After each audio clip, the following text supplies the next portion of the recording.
Hey guys, if you enjoy the video, please do consider supporting us on Patreon. You ever watch one of those films or play one of those games where you know you're gonna love it, but you understand why most people wouldn't? That is In Sound Mind. Almost instantly, I noticed how well crafted In Sound Mind's atmosphere was compared to however many hundreds of crappy first-person horror games that get squeezed onto the store page. Obviously, atmosphere is the most important part of any horror project, and the game understands that on a deeper level than just throwing loud jump scares in. It also knows the importance of progression. Every time I talk about survival horror, I always make sure to bring up how vital progression is to the overall horror vibe. All the horror greats have scenes of graphic violence or spine-chilling suspension, but they also have brief moments of relief. Whether that's finding some ammo or the satisfaction of finishing a puzzle, the true standouts know how to balance the rise and fall of tension. The devs here clearly understood this assignment and consistently used their puzzles and pill-popping upgrade system to great effect.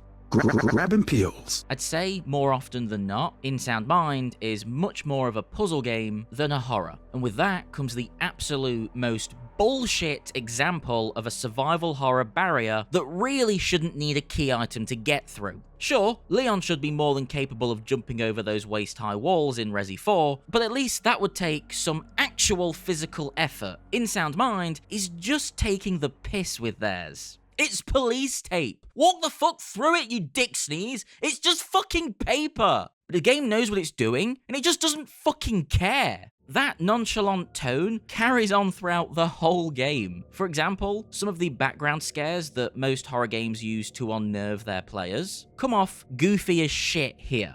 But I do think that is on purpose. Either way, I kinda love it. Sound Mind cares more about the vibe and its vignette-style storytelling to worry about trivial things like, I don't know, being a horror game. You know, sometimes if a horror film isn't that scary, they call it a thriller. Well, In Sound Mind is a thriller video game, which is something I respect it for. But a big part of me wishes this team would take the plunge and make something designed to be truly horrific. The game excels at taking traditional horror cliches and giving those elements a fresh twist. Take the shopping center mannequins. 9 out of 10 times, if you're playing a horror game with mannequins, they're spooky and evil. But Sound Mind takes that creepy trope and turns it on its head by making them spooky and helpful. Not only do they provide useful life-saving items in the nick of time, they also point at clues on how to progress. Plus, you can stick post-it notes with smiley faces on them to make them look more friendly, which is the perfect feature to highlight the game's light-hearted approach amidst the darker storytelling themes. It's all too common for horror games to get so caught up in making the player feel scared and upset, and that rarely works on its own. If something's trying to make you feel sad all the time, it gets harder to feel effectively sad at the important moments. Levity breaks up somber moments and allows characters to be likable, which in turn stops anyone from playing becoming numb to it all. A lot of low to mid-budget horror games often keep all their surprises towards the end of their respective nightmares, either due to limited resources or because they simply don't put in the effort to sustain the story throughout. This often leads to stories that fizzle out and become a slog, with the gameplay losing momentum. In Sound Mind has figured out a way to avoid this issue by using vignette-style storytelling. The game constantly drip feeds tidbits of new story, consistently keeping the player engaged. Like other games in the genre, it lets you uncover the story and piece together how all the scenarios connect, but the key difference is how the game introduces fresh vignettes when one starts to drag. Each new story felt like a brand new experience, which kept me consistently saying, just one more section.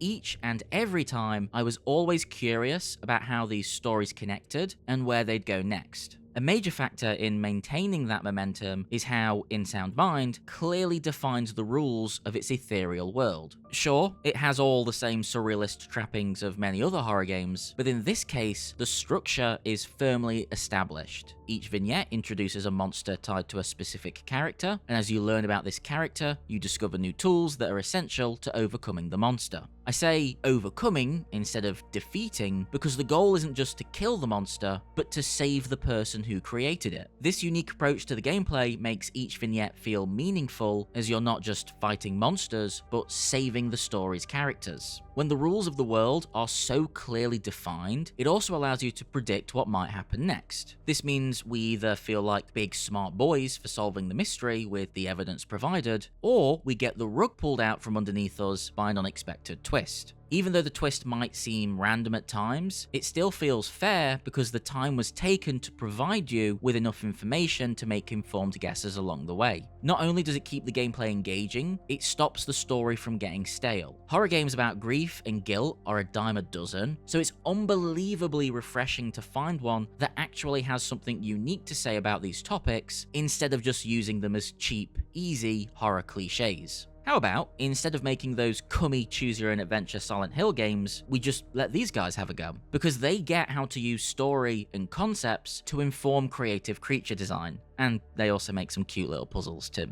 In Sound Mind is a survival horror game designed for players who want to be taken along for the ride, without the frustration of overly complex gameplay. Everything in the game, whether it's the puzzles, combat, or detective work, is streamlined to be as easily digestible as possible. It's a game that doesn't want to annoy you, unless it's fucking Police Tape. In that case, it wants to be a fucking dick. There's rarely any need for backtracking, and if a puzzle requires a specific type of ammo, you can usually find it nearby. The design seems intended to guide the player through the gameplay, allowing them to focus on experiencing the story. The handholding is light, especially when it comes to navigating the narrative. For hardcore genre fans, this approach might be a turn-off, but for me, In Sound Mind arrived at the perfect time. I had just finished Phobia, a generic and vague, often obtuse survival horror game that revels in its own difficulty, and while I did enjoy it, In Sound Mind offered a refreshing change of pace with a story that not only made sense, but also had an emotional core layered on top of the mystery.